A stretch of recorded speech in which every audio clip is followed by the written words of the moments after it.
जय श्री राम दोस्तों। क्या आप जानते हैं कि मंगलवार का व्रत करने से हनुमान जी की विशेष कृपा होती है। यह व्रत आपके जीवन के सभी संकटों को दूर करता है और साहस, बल एवं बुद्धि प्रदान करता है। आज हम आपको बताएंगे मंगल व्रत की संपूर्ण विधि और पवित्र कथा, जिसे सुनने मात्र से ही हनुमान जी की कृपा होती है। तो वीडियो को पूरा देखें, लाइक करें और चैनल को सब्सक्राइब करना ना भूलें। आइए शुरुआत करते हैं। मंगलवार व्रत का महत्व। हिंदू धर्म में सप्ताह के प्रत्येक दिन का विशेष महत्व होता है और मंगलवार का दिन हनुमान जी को समर्पित है। मान्यता है कि जो व्यक्ति श्रद्धा और भक्ति के साथ इस व्रत को करता है, उसके जीवन के सभी संकट दूर हो जाते हैं और उसे अपार शक्ति एवं ऊर्जा प्राप्त होती है। इस व्रत को विशेष रूप से 21 मंगलवार तक करने का विधान है। ऐसा करने से जीवन में आ रही सारी परेशानियां समाप्त होती हैं। चलिए अब जानते हैं इस व्रत की पूजा विधि। सुबह जल्दी उठें और स्नान करके लाल या भगवा रंग के वस्त्र पहने। घर के ईशान कोण यानी उत्तर पूर्व दिशा में हनुमान जी की प्रतिमा या चित्र स्थापित करें।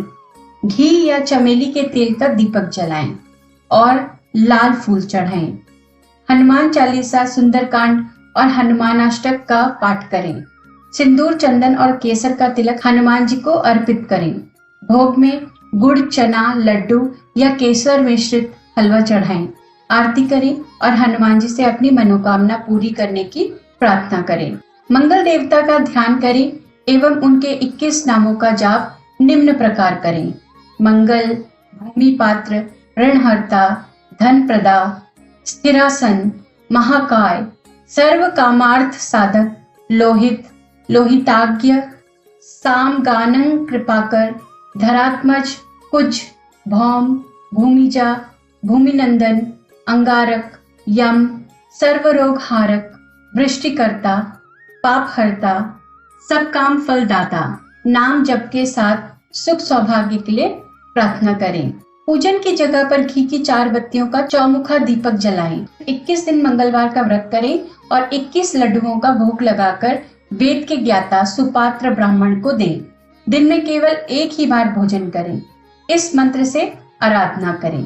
भूमिपुत्रो महातेजा कुमारो रक्त वस्त्रकः गृहाणाघर्यं मया दत्त मृण शांतिम प्रयच्छहे। अब हम सुनते हैं मंगलवार व्रत की पवित्र कथा, जिसे सुनने मात्र से ही आपके जीवन में सकारात्मकता और हनुमान जी की कृपा का संचार होगा। कथा इस प्रकार है। ऋषिनगर में केशव दत्त ब्राह्मण अपनी पत्नी अंजलि के साथ रहते थे। केशव दत्त के घर में धन संपत्ति की कोई कमी नहीं थी। नगर में सभी केशव दत्त का सम्मान करते थे, लेकिन केशव दत्त संतान नहीं होने से बहुत चिंतित रहते थे। दोनों पति पत्नी प्रति मंगलवार को मंदिर में जाकर हनुमान जी की पूजा करते थे। विधिवत मंगलवार का व्रत करते हुए कई वर्ष बीत गए। ब्राह्मण बहुत निराश हो गए, लेकिन उन्होंने व्रत करना नहीं छोड़ा। कुछ दिनों के बाद केशव दत्त हनुमान जी की पूजा करने के लिए जंगल में चले गए। उनकी पत्नी अंजलि घर में रहकर मंगलवार का व्रत करने लगी। दोनों पति पत्नी पुत्र प्राप्ति के लिए मंगलवार का विधिवत व्रत करने लगे। कुछ दिनों बाद अंजलि ने अगले मंगलवार को व्रत किया, लेकिन किसी कारण उस दिन अंजलि हनुमान जी को भोग नहीं लगा सकी और उस दिन वह सूर्यास्त के बाद भूखी ही सो गई। अगले मंगलवार को हनुमान जी को भोग लगाए बिना उन्होंने भोजन करने का प्रण कर लिया। 6 दिन तक अंजलि भूखी प्यासी रही। 7वें दिन मंगलवार को अंजलि ने हनुमान जी की पूजा की, लेकिन तभी भूख प्यास के कारण अंजलि बेहोश हो गई। हनुमान जी ने उसे स्वप्न में दर्शन देते हुए कहा, उठो पुत्री, मैं तुम्हारी पूजा पाठ से बहुत प्रसन्न हूँ। तुम्हें सुंदर और सुयोग्य पुत्र होने का वर देता हूँ।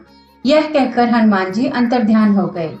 तत्काल अंजलि ने उठकर हनुमान जी को भोग लगाया और स्वयं भोजन किया। हनुमान जी की अनुकंपा से अंजलि ने एक सुंदर शिशु को जन्म दिया।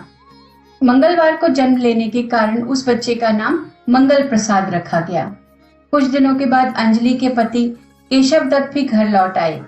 उन्होंने मंगल को देखा तो अंजलि से पूछा, यह सुंदर बच्चा किसका है?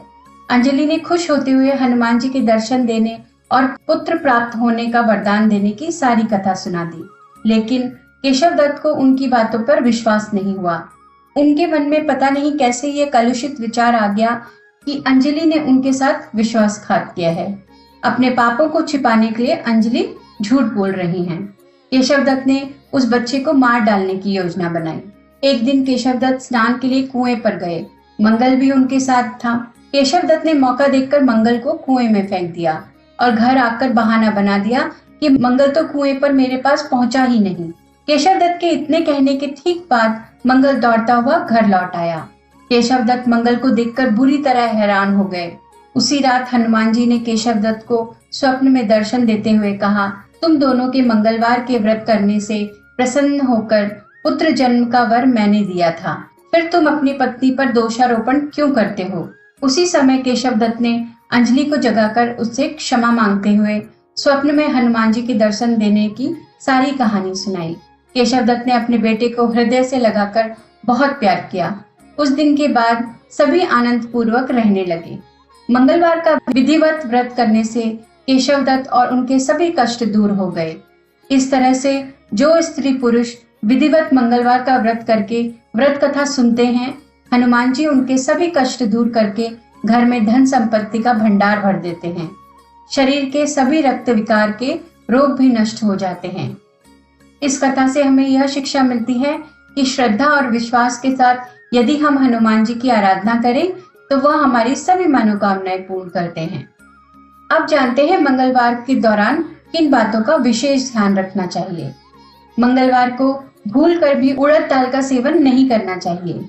इस दिन नाखून, बाल या दाढ़ी नहीं कटवानी चाहिए। बड़े भाई से झगड़ा ना करें। मांस मदिरा का सेवन और नशीली चीजों से बचें। इस दिन श्रृंगार का सामान ना खरीदें, इससे वैवाहिक जीवन में समस्याएं आ सकती हैं। इन सावधानियों का पालन करने से आपका व्रत अधिक प्रभावशाली और फलदायी होगा। जब एक बार में 21 मंगलवार के व्रत पूरे हो जाएं, तो 22वें मंगलवार को विधि विधान से हनुमान जी का पूजन करके उन्हें चोला चढ़ाएं और ब्राह्मण को भोजन कराकर व्रत का उद्यापन कर दें। यदि आप आगे भी व्रत जारी रखना चाहते हैं तो कुछ समय बाद पुनः शुरू कर सकते हैं, अन्यथा मंगल ग्रह अशुभ हो सकता है। तो दोस्तों, यह थी मंगलवार व्रत कथा। अगर आपको यह कथा पसंद आई तो वीडियो को लाइक करें, शेयर करें और चैनल को सब्सक्राइब करना ना भूलें। आपका क्या अनुभव है हनुमान जी के साथ? क्या आपने कभी मंगलवार का व्रत रखा है? कमेंट सेक्शन में हमें जरूर बताइए। फिर मिलेंगे एक नई भक्ति कथा के साथ। तब तक के लिए जय श्री राम, जय बजरंगबली।